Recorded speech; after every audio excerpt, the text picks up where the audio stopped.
Hello everyone! Narito naman po sila para sa ating ika-180th day ng ating sharing ng devotion weekly. And narito po tayo para una sa lahat ay magpasalamat sa ating Panginoon para sa buong araw nito na napagtagumpayan natin. And ayan, magsimula po muna tayo sa ating panalangin. Awa namin Diyos na makapangyarihan sa lahat, narito po kami Panginoon. Nagpapasalamat, pinupuri at tinadakila ng pangalan. Salamat po Panginoon sa lakas, buhay at hininga na ipinagkaloob niyo sa amin. At sa matagumpay na kahit simpleng naging selebrasyon ng 13th birthday na aming bunsong anak na si Kennedy. At dalangin po namin Panginoon na kayo ang siyang mataas at mapapurihan sa aming gagawing pag-aaral ng devotion na ito, Panginoon. I pray Lord God na anuman ang mga pagsubok na aming mapagdaanan, Panginoon, ay mapagtatagumpayan namin ito.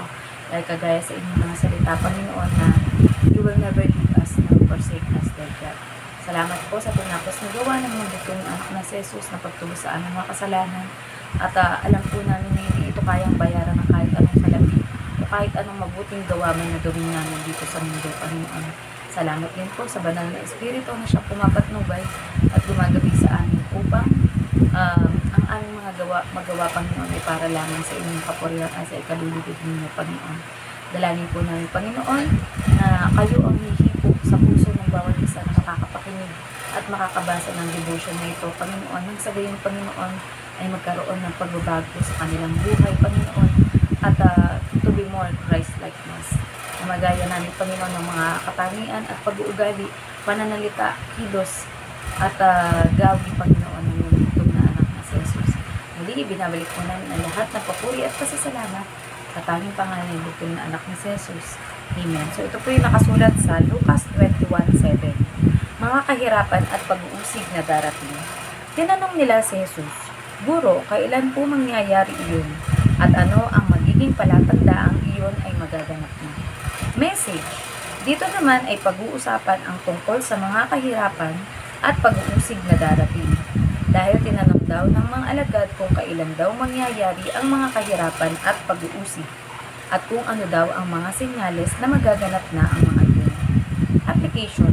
Dahil ayaw ni Jesus na iwan ng ulila ang kanyang mga alagad at hindi handa sa mga mangyayari.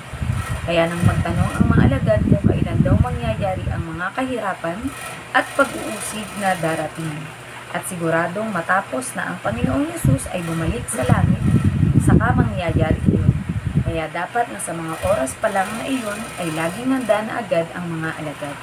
Kaya sa buhay natin ngayon, kung nakakaranas man tayo ngayon ng kahirapan o mga pag-uusig, ay maging handa at matatag gaya ng mga alagad ni Jesus. Dahil kapag napagtagumpayan natin ang mga ito, ay malaking gantimpala ang nakaabang para sa atin.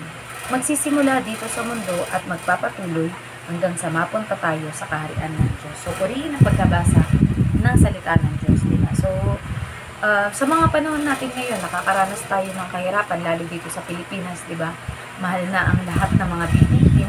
Pero, ang mga Pilipino, yan yung kinabibilib sa atin ng mga ibang lahi, lalo ng mga Inchik or ng mga American, diba? Na kahit ang mga Pilipino, kahit sabihin mo ng walang makain, or mahirap, diba? Walang sariling bahay, walang trabaho, diba? Pero ang mga Pilipino ay kayang-kaya pa rin maging masaya at magtrato ng maayos sa kanilang kapwa, diba? Hindi kagaya ng iba na ang mga ginojos ay pera, kahit sabihin mo na sila ay maraming pera, pero sila ay walang kapayapaan. Sila ay laging problemado sa kanilang buhay, diba? At karamihan ng mga maraming pera, ang ginagawa nila ay ginagamit nila ang kanilang pera para magkaroon ng mga bisyo, sugal, pambababae, or party-party, diba? Na minsan ay nagiging dulot para sila ay mapahamak. So, ang health nila nagiging at risk. Ang buhay nila ay nagiging at risk kasi halimbawa, pag pumunta sila sa party, umuwi sila ng lasing or umuwi sila ng nakagamit ng bawal na gamot, ay maaari silang maaksidente, maaari silang mapahamak, o maaari pa silang makapagdamay ng ibang tao na kasama nila halimbawa sa sasakyan, di ba?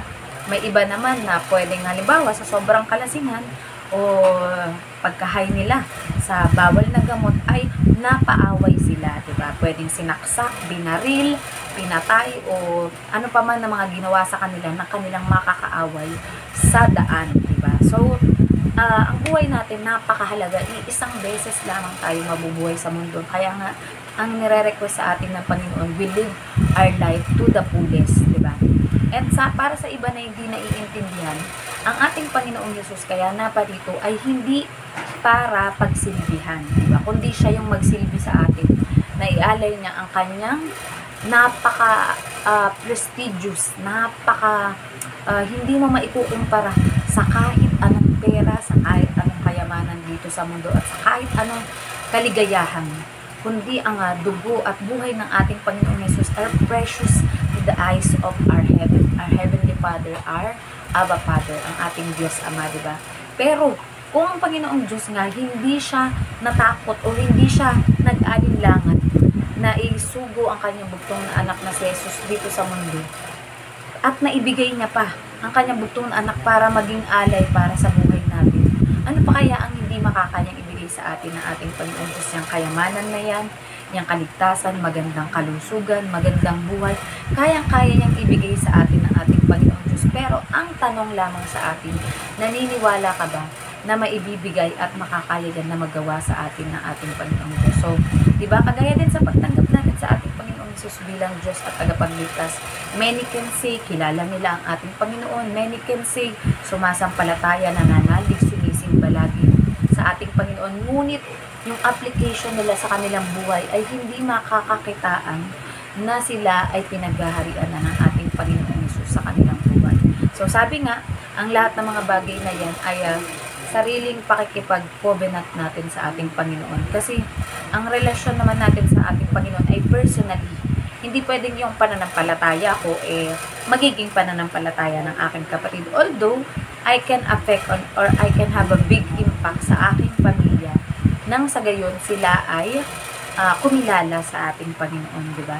Na sa pagtuturo natin at pagpapakita natin sa ating mga kapamilya, mga kakilala at kaibigan ng example na ginawa ng ating Panginoong Yesus, that we are willing to help them to grow spiritually, emotionally, physically, di ba? And maibigay yung kanilang mga pangangailangan bilang tayo, bilang magulang, di ba? Alam ko naman na karamihan ng mga magulang ay they want the best for their children. So, ang ating Panginoong Yesus din, nais niya na kung sakaling iiwanan na niya ang kanyang mga alagad dahil kailangan na niyang mag-sacrifice na ialay ang kanyang buhay para sa ating lahat na sangkatauhan, ay kailangan well-trained at well-prepared ang kanyang mga alagad, di ba? Kung halimbawa, mapagdaanan nila yun, di ba, na magiging handa sila, di ba? Kung babasahin natin ang Biblia at salita ng ating Panginoong Diyos, ang mga alagad niya, until the end of their life, they are happy. They are contented. Masaya sila na itinaglingkod nila yung kanilang nag-iisang buhay para sa Panginoon, di ba? Si Moises, Abraham, yung ating mga kauna-unang mga ninuno, mga father of faith, di ba? Sila ay naroroon sa kaharian ng ating Panginoong Diyos. Dahil although may mga nagawa sila ng mga mistakes sa kanilang buhay, pero hindi matatawaran yung kanilang ginawa at kontribusyon para sa pagliligtas sa sangkatauhan sa lahing o lipi na pinili ng ating Panginoong Diyos, ang Israel, diba? At matapos na kumilala ang mga tao sa pamamagitan ng alagad ng ating Panginoong Yesus, nang ang Panginoong Yesus ay nagbalik na sa kanyang kaharian, yun na, kumbaga